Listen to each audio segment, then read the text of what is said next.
Pública. ¿Cómo están ustedes? Muy buenas noches, bienvenidos a Vía Pública. El diputado Pablo Lorenzini renunció a la Democracia Cristiana tras 30 años de militancia. Esta noticia sorprendió a todos los integrantes de la bancada DC, quienes no fueron notificados previamente por su colega Lorenzini. De hecho, fue la vicepresidenta del partido, diputada Joana Pérez, quien le informó a Fuad Chaín, que es el presidente de esta colectividad, de la renuncia de Lorenzini. En el partido aseguraron que la dimisión del legislador se debe principalmente a que Lorenzini estaba molesto con sus camaradas de que no existiera acuerdo para que él asumiera la jefatura de bancada este año, como lo planteó sus pares, adelantando así periodo que inicialmente se correspondía para 2021. Para una persona que tiene tantos años de una militancia de un partido, ha sido diputado, ha encabezado importantes negociaciones en materia económica, Lorenzini, parece raro que una salida sea una pequeña molestia por una rencilla interna. A lo mejor sí, así, pero de afuera al menos se ve como poco plausible, poco, no sé, no me calza mucho, aunque no tengo información de que no sea como lo dice el partido. Sin embargo, las razones de Lorenzini serían otras. El diputado conversó en exclusiva con nuestro equipo en el Congreso y abordó el por qué abandonó la Falange. Prefiero tener la libertad de pensar en Chile, en mi región, en el país y no en temas políticos, que votar contra la posición, a favor del otro. Creo que esto no son circunstancias para políticamente estar recibiendo instrucciones de partido ni órdenes. Prefiero tener la libertad de acción para, de acuerdo a mi conciencia, actuar y reaccionar como corresponda ante cada proyecto, ante cada circunstancia. Ahora, ¿hay un cuestionamiento directo a la directiva de Fuad Chaín por lo que usted está diciendo? Sí, bueno, yo no voy a hablar mal de mi partido, al que pertenecí décadas, ¿ya? Pero en esta circunstancia creo que no se está actuando en una forma coordinada y adecuada. Bueno, Lorenzini, según certifica el Servicio Electoral, aparece sin afiliación política desde marzo, pero no dio a conocer hasta el día de hoy que se renuncia al partido, lo que generó incomodidad en la Democracia Cristiana.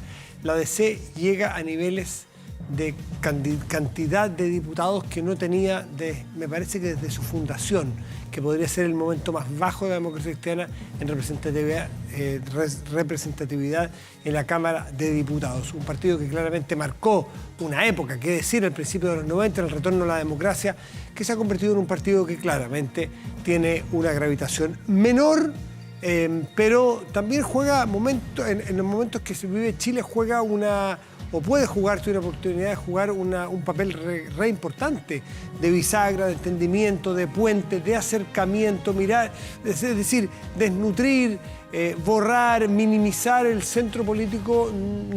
Quizás no es una buena idea, no es una buena señal para la política chilena, porque cuando hay crisis suele operar la fuerza centrífuga y los polos, los partidos, la gente, los grupos empiezan a tender a los polos, a los extremos, empieza la grieta. Entonces estos partidos al medio hay que cuidarlos, respetarlos, valorarlos por lo que pueden significar. Una democracia cristiana que claramente tuvo en su momento los dos primeros gobiernos de regreso a la democracia con Elwin y Frei, tuvo un papel preponderante en la recuperación de la democracia también, y tuvo momentos muy importantes en el desarrollo de Chile y tuvo líderes políticos de la talla de Frei, de Valdés, de Saldívar, de cuántos otros, no, por no dejar a nadie afuera, pero ustedes sabrán a todos los nombres. Hoy día hay una camada nueva y tiene que reubicarse de nuevo en una situación que no la tiene para nada fácil, además con este desmembramiento que se le produce de un antiguo diputado. Vamos a la pantalla con la pregunta del día y tiene que ver si es justo eliminar los puntos del ranking ATP para los tenistas que den doping positivo. ¿Qué le parece a usted? ¿Sí o no? Esa es la pregunta del día. Vamos a la mesa de conversación. Y ya está con nosotros, ¿sí, no? Desde Viña del Mar, estará en su casa, me imagino, Francisco Chaguán, senador de RN. Francisco, buenas noches. Buenas noches, Matías, ¿cómo estás? Muy bien, pues, muy bien. ¿Cuál es el peso de la democracia cristiana hoy día en la política? Tú llevas tanto tiempo ahí en la política, en el Congreso, una democracia cristiana que se ve a ratos disminuida, pero también ha jugado en los últimos tiempos papeles bien importantes en articular, en hacer puentes, y eso se valora. ¿Cómo es el papel de la DC hoy? Claramente el papel de la democracia cristiana es clave para poder sacar agendas legislativas, para generar puentes, diálogos creemos que hay que revalorizar el centro político y por eso es tan importante, tan relevante el diálogo permanente que hemos tenido desde Renovación Nacional, incluso en lo personal, en su momento formando la Federación Social Cristiana, que sigue vigente, sigue con fuerza y sigue trabajando justamente para reencantar ese centro político, ese centro social cristiano que es tan relevante. Y la democracia cristiana en particular, en momentos de polarización, en el Congreso Nacional tiene un rol preponderante. Por tanto, nosotros no queremos ver a una DC disminuida, por el contrario, yo creo que es muy importante para el equilibrio político que el centro político tenga toda la fuerza y el vigor necesario. Queremos meternos en un tema que agarra una fuerza inusitada, inesperada y para algunos incluso extemporánea este fin de semana. Claro, el fin de semana era el 26 de abril y originalmente se iba a hacer un plebiscito, pero hace rato ya que se había determinado que se corría para octubre por las razones que todos conocemos y que estamos viviendo. Pero se revivó este fin de semana. Se revivió con una entrevista al presidente de la República en CNN en español, con una entrevista al ministro Blumel, que no habló del plebiscito, sino que habló del cronograma electoral completo. También habló Andrés Chadwick, que no es parte del gobierno, pero tiene una voz influyente en el sector. El presidente de la República entiendo que se juntó con Chile Vamos hoy día justamente para tratar este tema. ¿Qué ocurrió? Bueno, hoy día el presidente Piñera se juntó con Chile Vamos básicamente para exponer las medidas económicas respecto de la crisis. Primero, que el escenario se ve bastante más complejo de lo inicialmente pronosticado. Se estima que podría haber hasta 1.300.000 personas desempleadas. Hemos visto que ya más de casi 800.000 personas han solicitado justamente solicitud ante la AFC para someterse al sistema de protección del empleo. Hemos visto también una cantidad muy importante de personas desvinculadas en el mes de marzo, cerca de 289.000 personas. O sea, estamos viviendo una crisis económica compleja. Y lo segundo, que se trató hoy día en la reunión del presidente con Chile Vamos, decía relación justamente con el escenario para combatir la pandemia. Creemos que es muy importante tener un mando único del presidente y del Ministerio de Salud para enfrentar el COVID-19, pero creemos también como aporte que hay que revisar también las visiones regionales y locales, las distintas realidades epidemiológicas, y también, por supuesto, uno de los temas que estuvo sobre la mesa fue las declaraciones del último fin de semana respecto de la fecha eventual del plebiscito. Pero yo quiero contarte, Matías, un poco los diálogos que se suscitaron previo al acuerdo inicial, luego a la reprogramación del cronograma electoral, donde claramente, tal como se planteó incluso por el propio Colegio Médico, 90 días antes de la fecha, básicamente antes del 25 de octubre, debía evaluarse las condiciones sanitarias del país, y eso debía ser clave.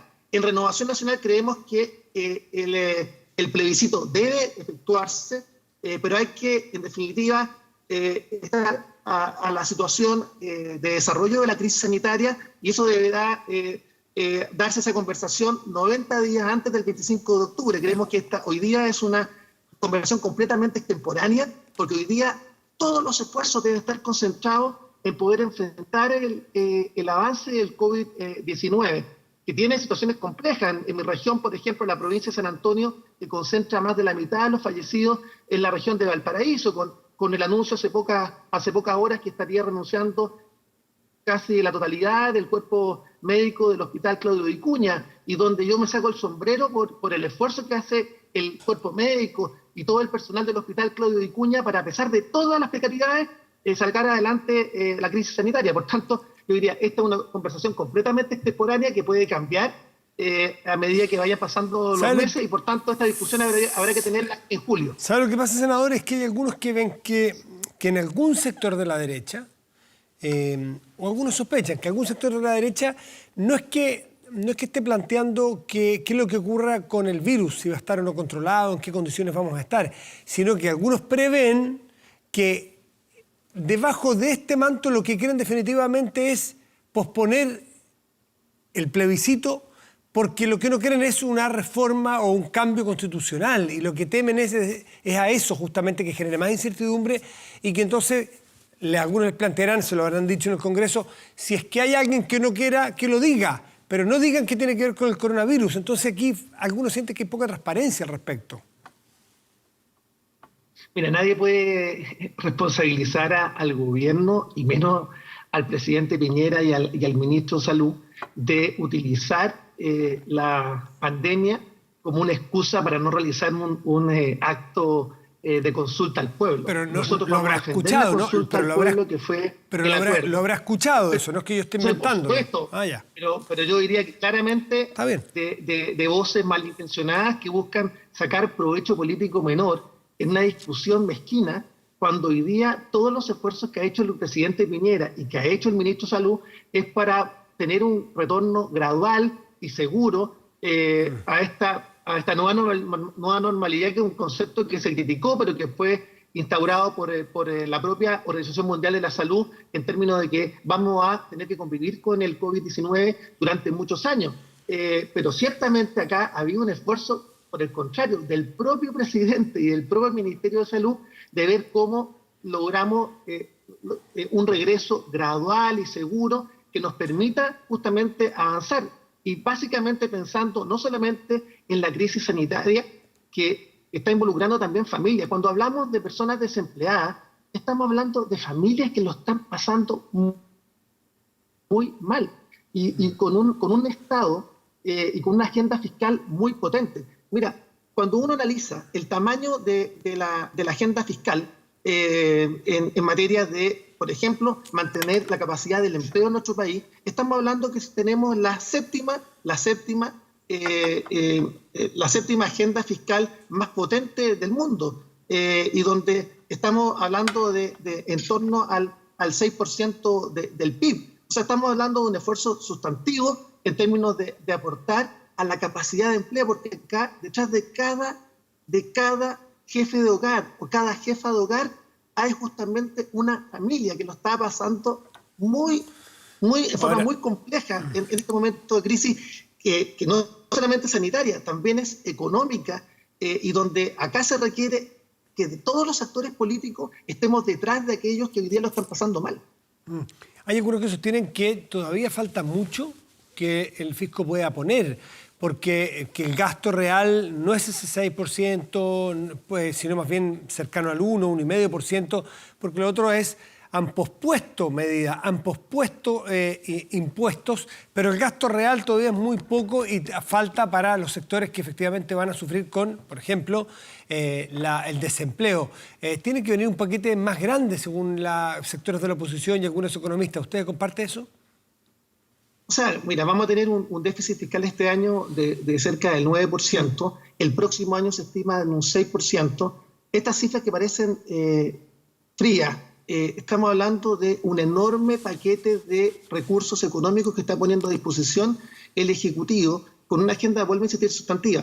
Ya se pagó el bono COVID, está también en paralelo el ingreso mínimo garantizado para los trabajadores que perciban menos de 350.000 pesos, que también se comenzó a aplicar hace un par de semanas. Está terminándose en el Congreso para los sectores y las familias que tienen ingresos informales, para el 60% más vulnerable, un paquete de medidas que va a beneficiar a 1.700.000 familias. Si lo calculamos, básicamente estamos hablando de cerca de 4.300.000 personas. Estamos también hablando de poner a disposición de los pescadores artesanales un bono que se va a pagar a finales del mes de mayo. Estamos también pidiendo, por supuesto, un gesto muy sustantivo respecto a los conductores de taxi colectivo, que suman básicamente 110.000 personas, y los conductores de transporte escolar, que suman a otros 27.000 personas. O sea, hay sectores que siguen siendo vulnerables y que se requiere un esfuerzo sustantivo también del Ejecutivo. Pero básicamente acá tenemos una plena disposición del gobierno para hacer el mayor esfuerzo. Pero además también tenemos que cumplir con los compromisos suscritos tanto en el acuerdo social como también en la ley de presupuesto. Por ejemplo, el subsidio al transporte escolar, al transporte de los adultos mayores, que comenzará a regir a partir del 30 de junio. Y más allá de que la DIPRES la Dirección de Presupuesto pueda excusarse que no tiene los recursos, hay compromisos adquiridos con la agenda social que también deben cumplirse. Por tanto, acá se unen los compromisos asumidos durante la crisis social, hoy día compromisos suscritos para mantener la capacidad de empleo del país, particularmente la MIPYME y la PYME. Pero yo quiero, Matías, también hacer un emplazamiento a la banca y particularmente al Banco Estado. Tenemos dificultades estructurales para que finalmente la agenda que ha dispuesto el Banco Central con tasas de 0,5% de interés, donde le ha dado liquidez a la banca y particularmente el fortalecimiento del FOGAPE, que es una forma de apalancamiento de los créditos para las MIPYME y las PYME, llegue finalmente a ello. ¿Y por qué te lo planteo? Porque básicamente cuando se va a otorgar los créditos, muchos de las MIPYME y las PYME, que ahora además están sufriendo el recrudecimiento también de la acción delictual. Y vemos que comerciantes de la zona cero de Valparaíso hoy día están durmiendo en sus locales para que no sean para no ser asaltados.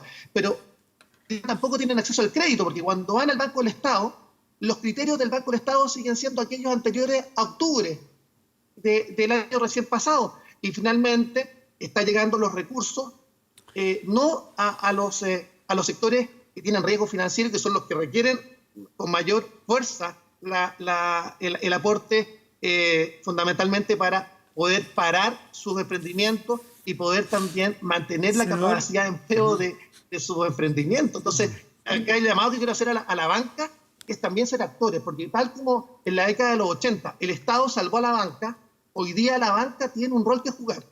Y mire, respecto a las postergaciones de los créditos hipotecarios, está bien, pero respecto de las postergaciones de los créditos de consumo, lo que hacen muchos bancos es repactar nuevos créditos con tasas también que yo diría que son complejas desde el punto de vista de que las personas que hoy día están afectadas por la situación y la crisis económica hoy día se ven afectadas en términos de aceptar reprogramaciones que son, en definitiva, pactar un nuevo crédito con el mismo banco. Y eso es un tema que yo creo que es complejo. La banca tiene que asumir un rol que hasta ahora no ha asumido con toda la fuerza, y el Banco del Estado tiene que entender que no es un banco comercial como todos los demás, es un banco de todos los chilenos, y eso hasta ahora, quiero decirte con toda franqueza, que me he juntado con el vicepresidente del Banco Estado, con la gerencia, no ha dado el ancho para la crisis, primero social, y ahora la crisis de capacidad de empleo que hoy día tiene el país, particularmente para las MIPYME y las PYME. Francisco Chaguán, por último, usted es senador por la región de Valparaíso, una región que congrega muchos balnearios, y sabemos que este fin de semana es largo. Ya ocurrió en la Semana Santa, que fue un tema, noticia, país, el cuánta gente salió, los cordones sanitarios, la responsabilidad que hay que tener para cuidarse, para no llevar eventualmente la infección o el contagio desde aquí, de los lugares como Santiago, que tiene más, a lugares que tienen menos infraestructura médica. En fin, suma y sigue, el tema es requete conocido. ¿Qué cree usted que puede pasar el fin de semana, así que podremos repetir el evento de la Semana Santa, que había que tener tanto resguardo policial para que la gente entendiera con sentido común de que hay que quedarse en casa el fin de semana? Matías, yo quiero llamar a la responsabilidad, porque durante Semana Santa tuvimos un traslado masivo de personas de la región metropolitana a la región de Valparaíso y particularmente a las comunas del litoral central. Nosotros lo advertimos. Los alcaldes, yo quiero felicitar a los alcaldes de todas las comunas de, por ejemplo, la provincia de San Antonio, el alcalde de Algarrobo, el alcalde del Tao, Cartagena, del Quisco, de Santo Domingo, de San Antonio, de Cartagena. Todos los alcaldes dijeron, mire, acá hay que tener cuidado y hay que tener responsabilidad. Mire, nosotros denunciamos que las playas del litoral central en la Semana Santa estaban repletas. Uy, se congeló ahí la imagen. Cierran las playas. Miren lo que pasó. Hoy día estamos lamentando las consecuencias. La provincia... No sé. La provincia de San Antonio, Matías, la provincia de San Antonio, hoy día tiene más de la mitad de los fallecidos de toda la región de Valparaíso. Tenemos fallecidos en el Quisco, 2, en Algarrobo, en el Tao, en San Antonio. Tenemos un problema donde 1/3 de las personas contagiadas son del servicio de salud y particularmente el Hospital Claudio Vicuña. Yo quiero felicitar primero el esfuerzo de despliegue de la autoridad sanitaria, que hace 6.000 controles, mire, 6.000 controles diarios. 11.000 personas son efectivamente controladas. Se está haciendo una fiscalización de la segunda vivienda para los efectos de devolver a las personas a la región metropolitana. pero acá se requiere mucha más responsabilidad y yo creo que la medida anunciada por el gobierno del cordón sanitario es insuficiente. Creo que acá se requiere subir el tono y yo creo sin lugar a dudas que la provincia de San Antonio en particular requiere medidas especialísimas. ¿Qué significa subir el tono? Yo creo claramente que debiéramos yo soy partidario de cerrar totalmente la provincia de San Antonio y evitar que personas de la región metropolitana lleguen justamente al litoral central. Quiero contarte, Matías, que habían 6 puntos de control, se van a generar 2 puntos extras para evitar que las personas ingresen por otras vías a la provincia de San Antonio. Se ha dispuesto un equipo que está trabajando en los puntos de control y vuelvo a insistir, se está generando, tuvimos hoy día una reunión prácticamente de 3 horas y media, una en la tarde y otra antes de justamente este contacto con la directora del hospital, con el director de servicio, con los parlamentarios de todas las bancadas, con los consejeros regionales, justamente abordando con los gremios de la salud del Hospital Claudio Vicuña. Yo me saco el sombrero por los trabajadores de la salud de la provincia de San Antonio, como de toda la región de Valparaíso, y creemos sin lugar a dudas que hay temas pendientes. Si me permite, brevemente, se requiere primero incorporar a la atención primaria con mucha fuerza en el combate del COVID-19. Se requiere también asumir que hay que ajustarse a la realidad epidemiológica de las regiones y también de las comunas. Todas las comunas tienen realidades epidemiológicas distintas. Tercero, para adoptar las medidas correspondientes. Tercero, generar foco en la población vulnerable. En Europa murieron hasta ahora 110.000 personas, 55.000 de los cuales 55.000 estaban en residencias de adultos mayores. Estamos hablando de la población más vulnerable y por tanto ya tuvimos la semana recién pasada 11 hogares de aquellos que están registrados de los 947 que están registrados por parte del Senama, que tuvieron brotes de COVID-19. El llamado es hacer traqueo, vale decir, hacer exámenes de PCR a todos los adultos mayores y el personal que se encuentra justamente en las residencias de adultos mayores. Y finalmente, creemos que hay que fortalecer a los trabajadores de la salud y particularmente de las medidas de prevención para justamente evitar los contagios. Hoy día los que están en la primera línea no solamente son los trabajadores de la salud, yo quiero también destacar los que están en primera línea, que son los funcionarios del IPS, que están básicamente trabajando para entregar haciendo toda la ayuda y la atención. Francisco Chaguán, le queremos agradecer por este contacto desde su casa, me imagino, en Viña del Mar, o en su oficina en Valparaíso. En Concón. Muchísimas gracias. Muy buenas noches. Muchas gracias. Chao. Gracias. Hacemos una pausa y volvemos aquí en Vía Pública. Y la pregunta del día tiene que ver con si usted cree que es justo eliminar los puntos o quitar los puntos del ranking de ATP para aquellos tenistas que dan doping positivo, sí o no. Pausa y volvemos en Vía Pública.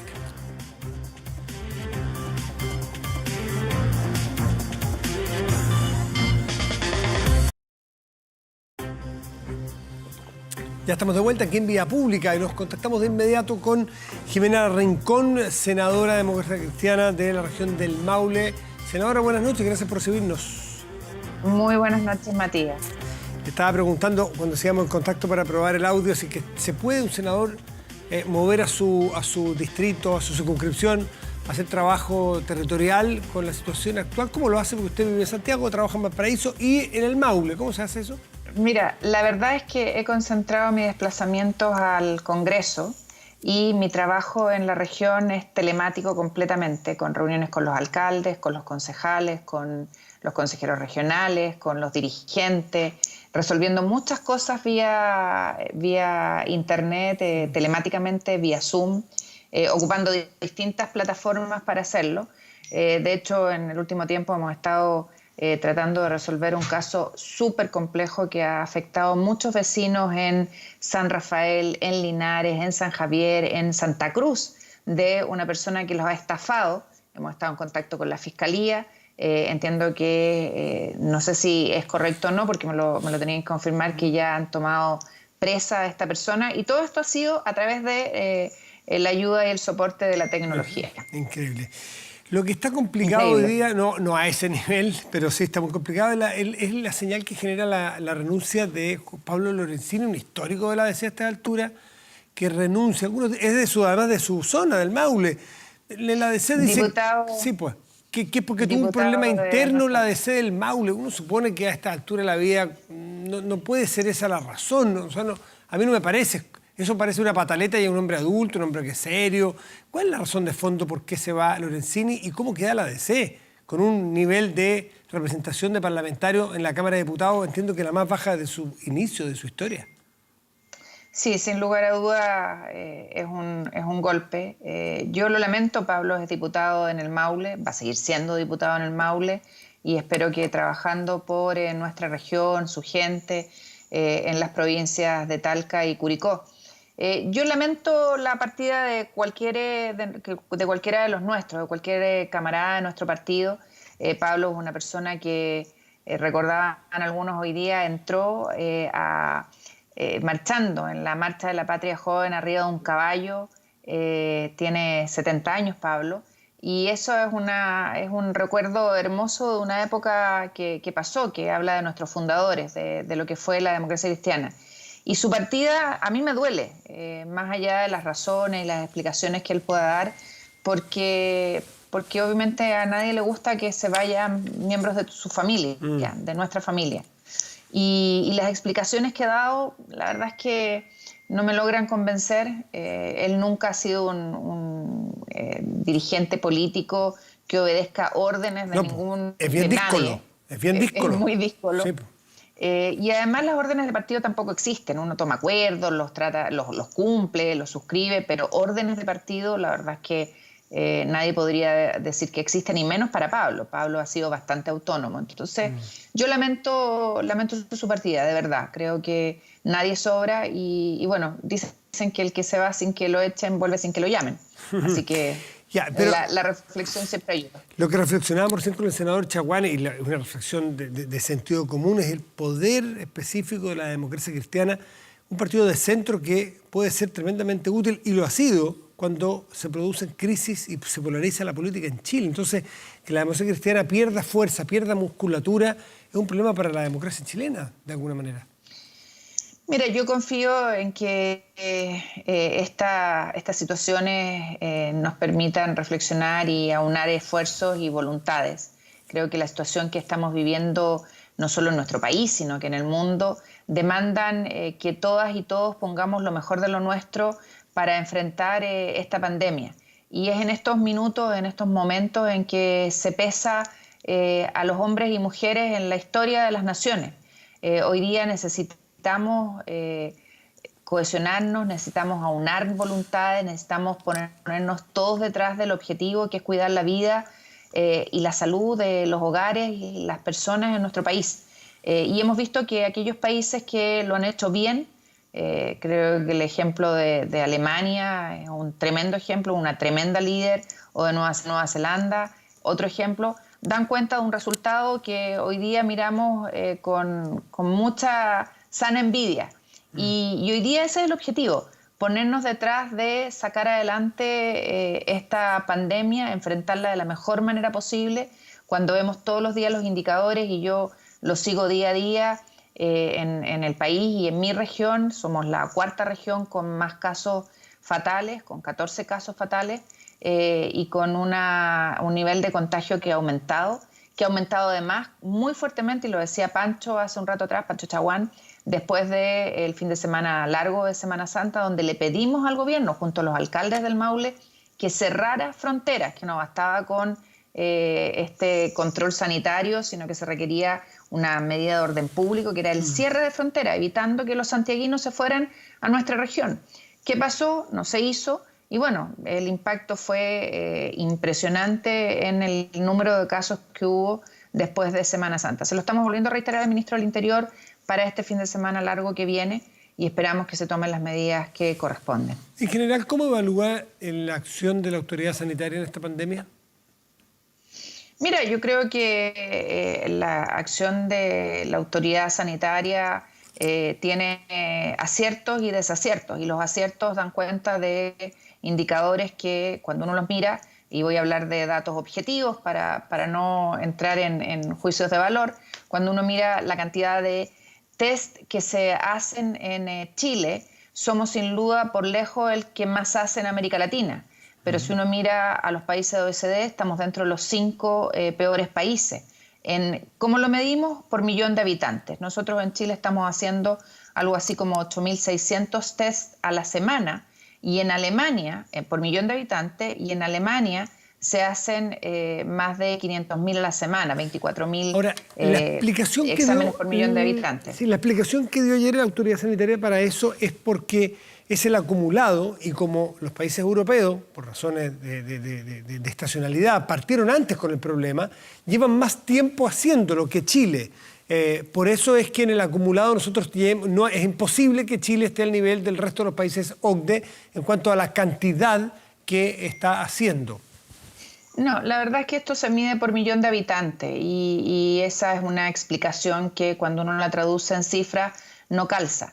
En Alemania se hacen 24.000 test, nosotros hacemos 8.000 y eso es un dato objetivo y real. Y Alemania tiene un resultado óptimo en esto al lado del que nosotros tenemos. Insisto, nosotros estamos por lejos sobre los países de América Latina, pero muy por debajo de los países OECD. Y como nosotros tenemos que aprender de los que lo hacen bien, y estamos, Matías, un mes más atrás del ciclo que llevan los europeos, sí, yo creo que es importante ir aprendiendo de eso y mejorando. ¿Se han aumentado el número de test que se hacen diariamente? Sí, pero nos falta. Y si queremos tener buenos resultados, tenemos que aumentar el número de test que hacemos, aplicándoselo a la población para que tengamos una mejor información, un mejor seguimiento y reaccionemos de manera más oportuna a lo que este virus que se ha instalado en el mundo nos está golpeando, y obviamente queremos que el impacto sea el menor posible. Ahora, las cifras proyectadas al principio afortunadamente no se han dado, y aparentemente puede que las cosas cambien, todo puede cambiar, pero lo que tenemos hasta hoy se ve que no tendremos un pic así muy filudo como muchos países europeos, sino más bien una meseta, y que estamos en esa meseta defendiéndonos entre los 400, 500 casos diarios. Eso de alguna manera habla también de, no solo de la autoridad, de una ciudadanía que ha hecho caso, que se ha puesto detrás de su autoridad sanitaria. Y yo creo que es lo que corresponde, y tenemos que hacer todos los esfuerzos para mantener ese nivel, ese estándar, que no se nos dispare. Tú has visto que hemos tenido sectores vulnerables donde se ha tendido a crecer la cifra, y eso obviamente es algo que tiene que ocuparnos a todos. Y además tenemos que dotar a los servicios de salud, las regiones, de las herramientas para poder reaccionar. Hoy día revisábamos con nuestro equipo que en Linares, que es capital provincial, como la provincia tiene más de 280.000 habitantes, no hay test PCR, no hay laboratorios para procesar esos tests. Y eso es algo que no puede ser, que tenemos que solucionarlo. Y es un tema que obviamente mañana le voy a plantear al intendente de la región para ver cómo apoyamos y cómo demandamos del nivel central las herramientas necesarias para que eso se solucione en Linares y en Curicó. Por último, la discusión que se generó el fin de semana respecto del plebiscito, se tiene que correr si es que se corre, se tiene que pensar 3 meses antes, que es el 25 de julio, porque ahí empiezan las campañas y ya. ¿Cómo ve usted que el 25 de julio pueda darse? Y si es que no nos dan los tiempos sanitarios, ¿cómo se puede resolver esto sin que se nos incendie la pradera? Mira, estaba mirando hoy día un pronóstico de una universidad de Shanghái. Uno siempre tiene que chequear si son ciertas o no son ciertas estas informaciones, pero venía un estudio y una proyección de qué es lo que va a pasar en el mundo, país por país, con la curva y el minuto en que se va a superar en cada país lo vi. Esta situación. No sé si lo viste. Sí, claro. Sí, decía que en julio vamos a tener el 90% de los casos resueltos en Chile, y los primeros días de octubre va a estar el 100% ya completamente resuelto. Yo no sé si eso sea cierto o no, pero lo que es claro es que adelantar la discusión de si hay o no hay plebiscito en octubre es absurdo. Hoy día nuestro objetivo es la pandemia, la vida, la salud de las personas, y ahí tenemos que abocar nuestras energías. Desviarnos de esa discusión, la verdad es que hoy día es absolutamente absurdo. Tenemos meses por delante, aboquémonos a esto, pongámonos todos detrás, apoyemos las decisiones, seamos críticos, porque ese es el rol de la oposición, ser críticos en las decisiones cuando no nos parezcan adecuadas, cuando no tengan fundamento suficiente, demos la pelea para que se mejore, pensando en que nuestro único objetivo, de todos, de gobierno y de oposición, son las personas. Ellas son las que demandan nuestra acción. Jimena Rincón, senadora demócrata cristiana, muchísimas gracias por atendernos esta noche. Que esté muy bien. Muchas gracias a ti, Matías. Chao, chao, buenas noches. Hacemos una pausa y volvemos aquí en Vía Pública.